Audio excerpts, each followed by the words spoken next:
selamat pagi dari Sydney. Minta maaf, beberapa hari ini aku tidak buat video. Bukan beberapa hari, beberapa minggu ini aku tidak buat video karena aku agak sibuk dan juga cuaca mulai masuk musim dingin. Dimana kalau cuaca masuk musim dingin, aku harus kayak ekstra sedikit jaga kesehatan buat aku, buat anakku dan juga buat suamiku, which is aku harus masak makanan yang sehat. Aku mengurangi beli makanan di luar. Bukan berarti makanan di luar tidak sehat, tapi makanan di rumah aku lebih kayak nyaman keluarga gua konsumsi, karena apalagi mau masuk musim dingin itu kesehatan harus benar-benar dijaga dan nutrisi harus benar-benar balance. Jadi kayak lemaknya harus cukup, kayak sayurnya harus cukup. Terus makanan kuah-kuah atau yang hangat-hangat harus cukup. Kalau tidak, kita akan drop di musim dingin, atau bisa suara hilang, atau mungkin kayak batuk, atau bisa sakit, gampang masuk angin gitu. Jadi selama musim dingin aku prepare untuk masak makanan yang kira-kira menurut aku baik untuk keluarga gua untuk menyambut musim dingin, oke? So kalau teman-teman nanti datang ke Australia atau mungkin pergi ke Eropa, kalau misalnya persiapan masuk musim dingin itu kalian harus ekstra jaga kesehatan. Setelah masuk dinginnya datang itu nggak apa-apa, karena kalian udah menyiapkan kekebalan tubuh kalian selama memulai masuk musim dingin. Jadi pas musim dingin pasnya kalian sudah oke gitu. Jadi badan kalian udah siap untuk menerima suhu yang lebih ekstrim gitu, kira-kira seperti itu. Alright, so hari ini aku mau buat video buat teman-teman tentang apply visa. Kenapa? Beberapa minggu ini, kayaknya hampir 2 minggu ya, aku ngelihat posting di Facebook.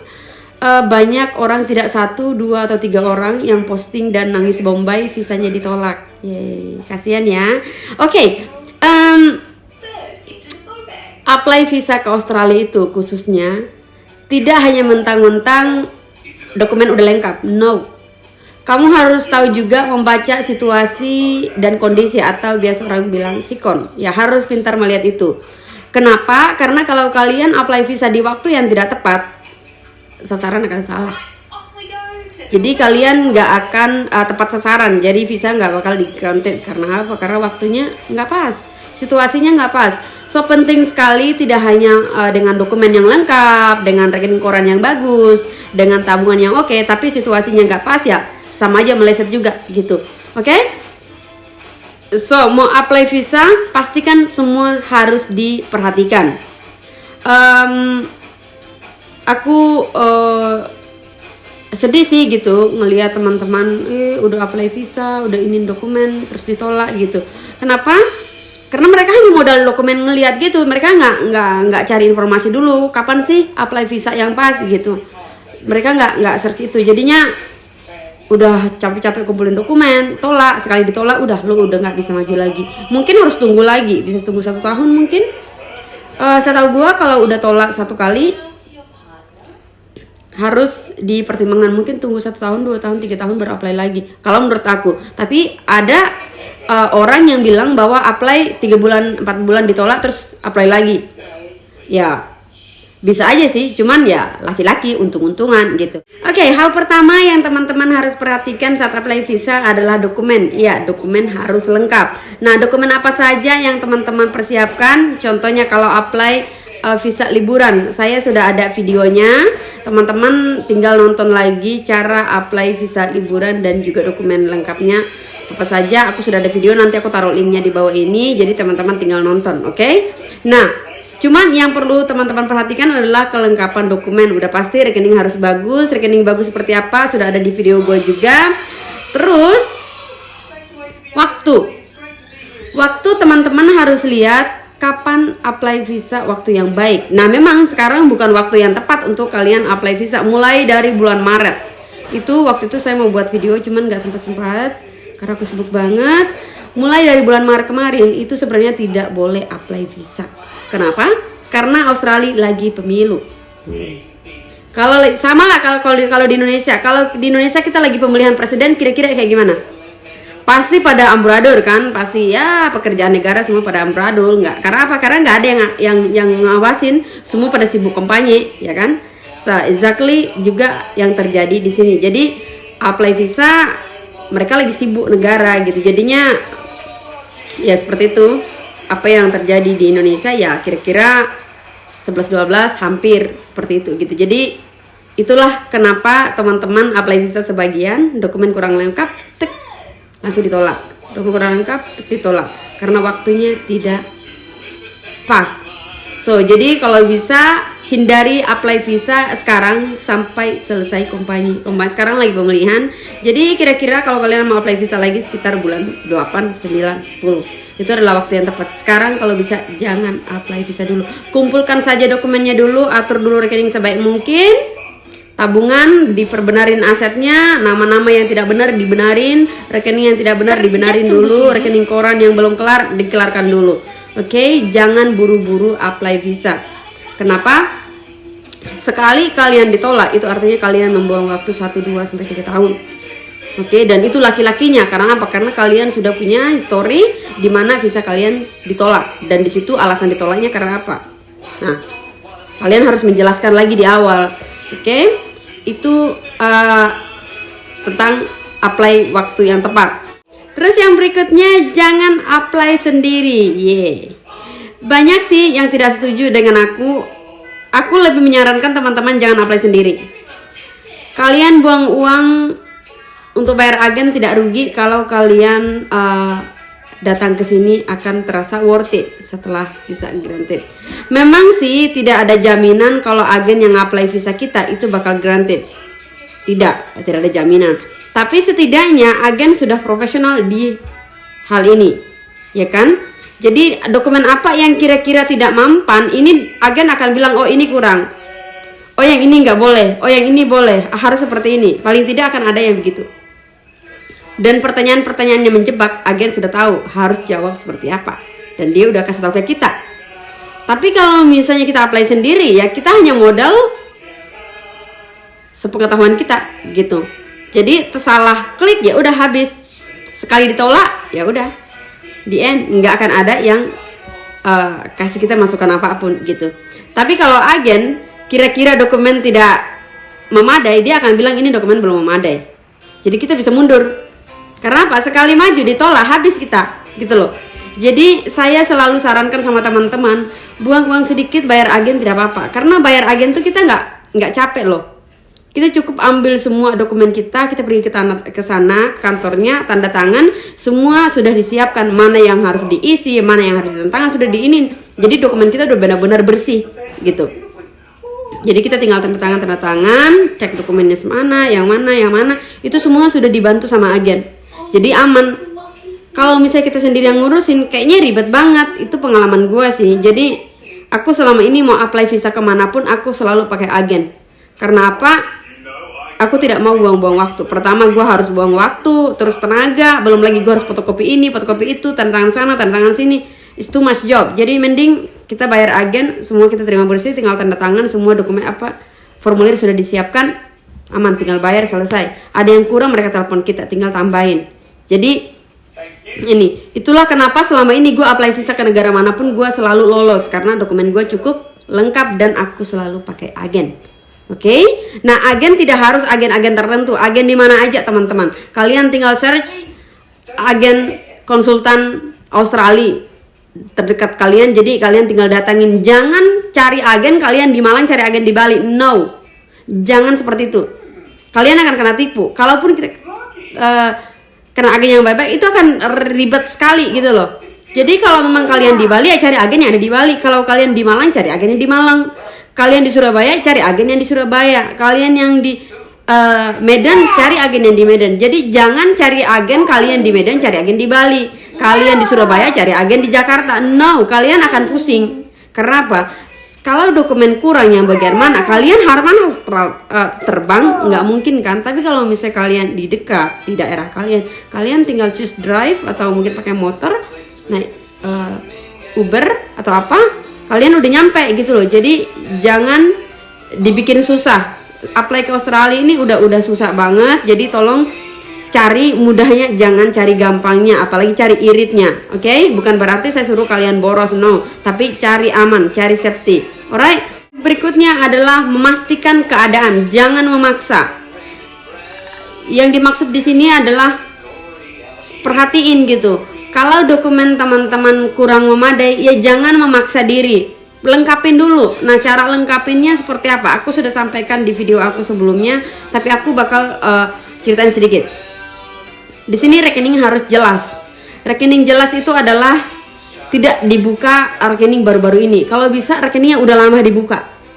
Dan memastikan bahwa di dalam rekening kalian itu status histori uangnya bagus. Dalam arti begini, rekening kalian itu penuh dengan catatan bahwa oh, uang yang keluar sekian, uang yang masuk sekian gitu. Jadi contohnya gini, dari minggu lalu dari 3 bulan lalu tuh kalian belanja barang, misalnya belanja sesuatu seharga 5 juta, terus nanti tiap hari ada uang masuk 3-4 juta atau 2 juta atau 500, terus nanti keluar lagi 10 juta, nanti tiba-tiba masuk lagi 5-6 juta, 7 juta, 10 juta, nanti keluar lagi kayak gitu. Jadi selama histori kalian selama 3 bulan ini, itu uang kalau bisa setiap minggu itu 2-3 kali keluar, 3-4 kali masuk.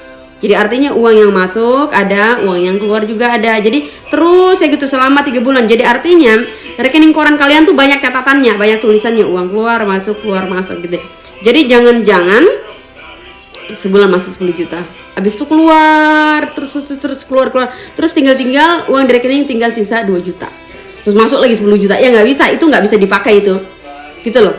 Atau contohnya rekening gini, tiba-tiba uang masuk 50 juta, habis itu nggak ada yang keluar, masuk lagi 50 juta, nggak ada yang keluar, masuk lagi 50 juta, nggak ada yang keluar, itu juga nggak bisa kepakai. Atau misalnya contohnya masuk uang 100 juta, keluar terus tinggal sisa 10 juta, terus masuk lagi 100 juta, keluar lagi terus tiba-tiba tinggal sisa 5 juta, itu nggak bisa dipakai.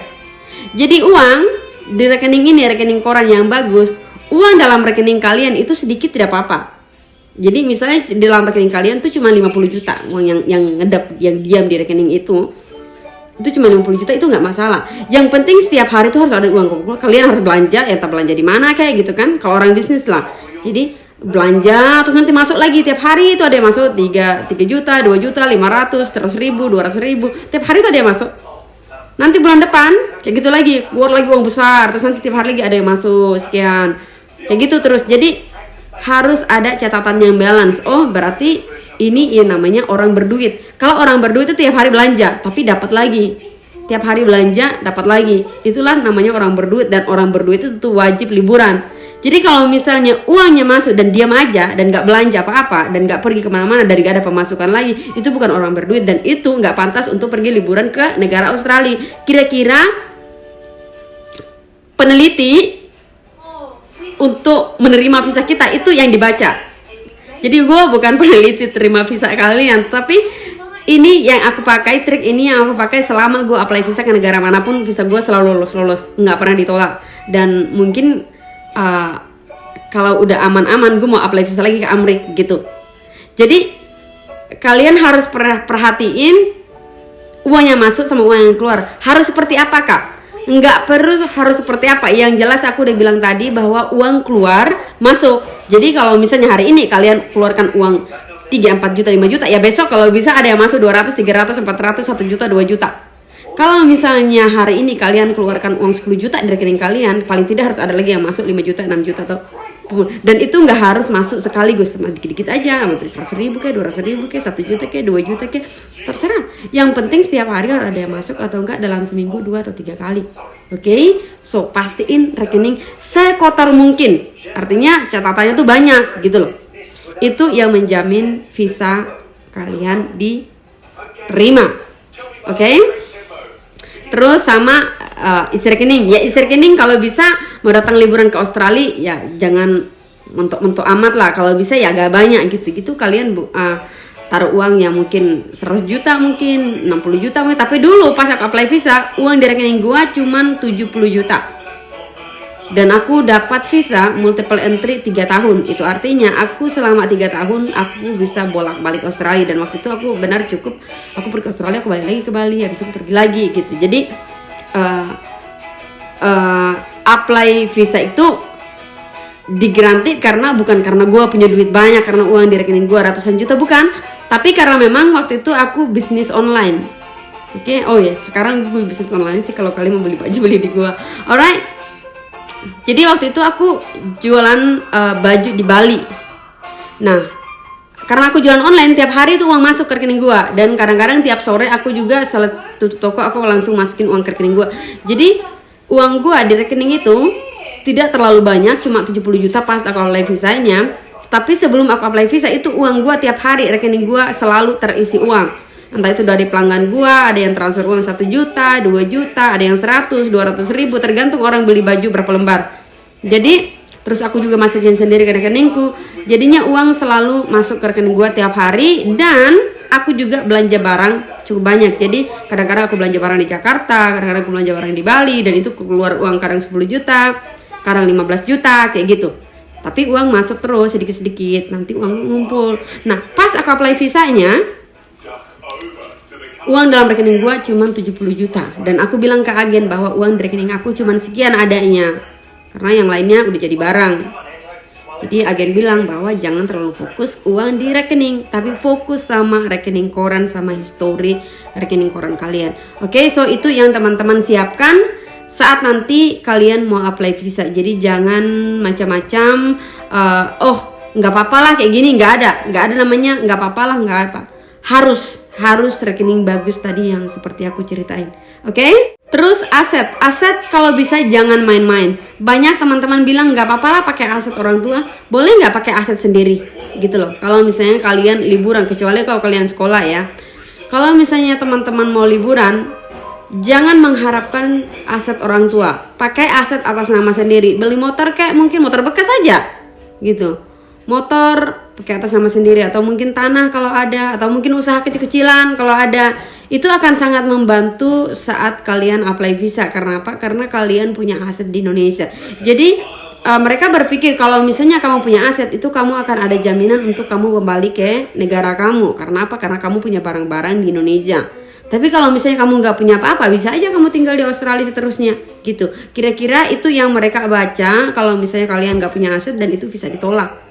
Karena apa? Karena kalian tidak ada barang di Indonesia yang kalian tinggalkan. Tapi dengan ada sesuatu yang di Indonesia, mereka akan berpikir bahwa kamu gak akan tinggal di sini karena kamu punya barang di Indonesia, kamu punya usaha di Indonesia. Lagian di Indonesia kita buka usaha gampang banget loh, nggak kayak di Australia loh. Di Australia kalau buka bisnis ya itu dengan persyaratan yang wow, harus benar-benar orang berduit yang bisa buka bisnis. Orang-orang sekelas kita nggak bisa. Tapi kalau di Indonesia orang sekelas kita bisa buka bisnis loh, bisa dengan gampang buka toko. Asal kita punya modal gitu. Benar-benar kayak banyak teman-temanku yang buka warung makan gitu, buka aja asal lo mau aja gitu, nggak perlu pakai dokumen ini dokumen itu. So it's very easy untuk teman-teman buka usaha di Indonesia kalau misalnya nanti pingin punya sirup saat apply visa ke sini. Oke, terus yang terakhir adalah banyak teman-teman yang terlalu meragukan kalian adalah apply visa karena vaksin ini itu atau COVID. Oke, apply visa sekarang untuk pakai sertifikat vaksin dari Indonesia itu wajib di saat kalian apply visa. Tapi tidak saat pada masuk ke Australia. Sekarang kalau masuk ke Australia, kalian mau vaksin mau tidak udah bisa masuk ke Australia. Jadi jangan terlalu fokus ke itunya, fokus ke apply visa dokumen yang lengkap. Jadi jangan fokus ke virusnya. Jadi teman-teman harus fokus itu. Jadi di Indonesia kalian, kemarin aku baru minta sama agen gua di Easy Solution. Jadi yang tanya gua dulu kakak pakai agen apa pas datang ke Australia, aku pakai Easy Solution di Bali. Jadi Easy Solution ini ada di Bali tapi kantornya udah tutup, jadi dia work from home. Jadi kalian tinggal cari di Google Easy Solution, teman-teman akan dapatin namanya dan di situ akan dapat nomor HP, kalian bisa telepon beliau. Oke, dengan syarat kalian dokumen harus lengkap dulu. Kalau misalnya nggak lengkap, biasanya agen-agen nggak mau respon kita. Dan dengan syarat kamu harus ada di Bali. Oke, biar gampang. Bukan gue takut kalian ditipu, bukan. Lebih gampang kaliannya sama agennya gitu loh. Jadi lebih gampang tatap muka, ketemu mana yang harus dibenarin, mana yang tidak dibenarin gitu. Jadi kalau misalnya kalian lagi di luar Bali, ya jangan pakai dia, pakai agen yang ada di daerah kalian. Oke? Kemarin aku lihat tidak dokumen aneh-aneh yang dibutuhin, cuman dibutuhin sertifikat vaksin 2 kali. Jadi vaksin 1 sama vaksin 2, udah itu aja. Yang lain-lain nggak ada lagi yang dibutuhin sama dokumen. Ya udah pasti kan, tadi kan gue udah bilang dokumen yang utama. Oke, nah untuk tambahannya cuman sertifikat vaksin 1 sama 2. Setelah kalian nanti nyampe di Australia, kalian tidak usah lagi pikir-pikir kalian mau vaksin mau kagak. Itu tidak dipertanyakan di sini lagi. Kalian paling cuman kayak tes kayak PCR gitu. Yang tersendiri itu loh, itu doang udah, dan gak ada lagi karantin di sini, tidak ada. Oke, dan virus juga sepertinya di Australia udah oke, kita kalau kemana-mana udah nggak pakai masker.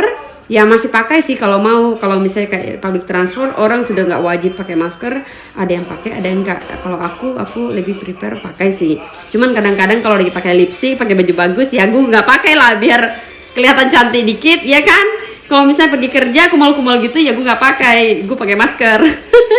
Ada gunanya juga pakai masker, ternyata bisa nutupin muka yang kusem. Oke, tambahan sedikit karena banyak yang tanya, Kak bisa nggak aku ke Australia dengan umur sekian? Kak bantuin dong dengan aku posisi ini, aku mau kerja di Australia. Teman-teman, aku selalu sampaikan di setiap video aku bahwa kalian jangan memikirkan Kak bantu aku ke Australia. Enggak, aku tidak akan bisa melakukan apa-apa. Yang kalian pikirkan sekarang adalah gimana caranya kalian apply visa dan gimana caranya agar kalian dapatkan visa. Oke, jadi sekarang yang aku bantu teman-teman adalah gue kasih informasi sedetail mungkin agar kalian mempersiapkan diri kalian untuk apply visa. Jadi jangan mikirin ke Australia, tapi mikirin dulu visanya. Visa adalah surat izin agar kalian bisa datang ke Australia. Oke, jadi tanpa visa kalian tidak bisa datang ke Australia. Jangankan ke Australia, ke luar negeri manapun. Oke, jadi tanpa visa kalian nggak bisa. Jadi harus ada visa. Visa ini adalah surat izin masuk pintu. Jadi kalau kalian tidak punya visa, ya nggak bisa. Tapi kalau kalian sudah punya visa, masuk ke Australia kapan saja terserah kalian, suka kalian mau pakai baju warna orange, kayak pink, kayak merah, kayak biru, terserah. Yang penting kalian punya visa. Sampai sini mau ngapain terserah, mau jungkir balik, mau apa terserah. Yang penting harus punya visa. Oke? Itu untuk visa liburan. Nah, kalau misalnya teman-teman mau bekerja ke Australia, tadi kembali lagi, kalian harus punya visa legal kerja. Visa legal kerja itu seperti apa, Kak? Aku sudah ada videonya dan step by stepnya juga sudah ada. Aku sudah sampaikan teman-teman. Jadi tinggal cek aja di video aku sebelumnya. Nanti aku taruh linknya lagi di bawah. Biar teman-teman ngeliat step by step masuk ke Australia untuk mendapatkan visa legal kerja. Sekali lagi aku bilang bahwa kerja di Australia hanya ada 3 visa yang legal, yaitu visa yang pertama adalah working holiday visa, yang kedua visa student, yang ketiga sama partner visa. Apa itu partner visa? Aku sudah sampaikan di video aku sebelumnya juga. Nanti aku update videonya lagi di link ini. Terus student visa juga sudah ada, working holiday visa juga sudah ada, semua aku sudah sampaikan di video aku sebelumnya. Teman-teman tinggal nonton lagi step by step, semua aku sudah lengkapi secara rinci. So teman-teman tinggal nonton pelan-pelan, semoga membantu ya. Oke, so itu dia yang aku bisa sampaikan. Selamat pagi dan salam dari Sydney. Bye bye.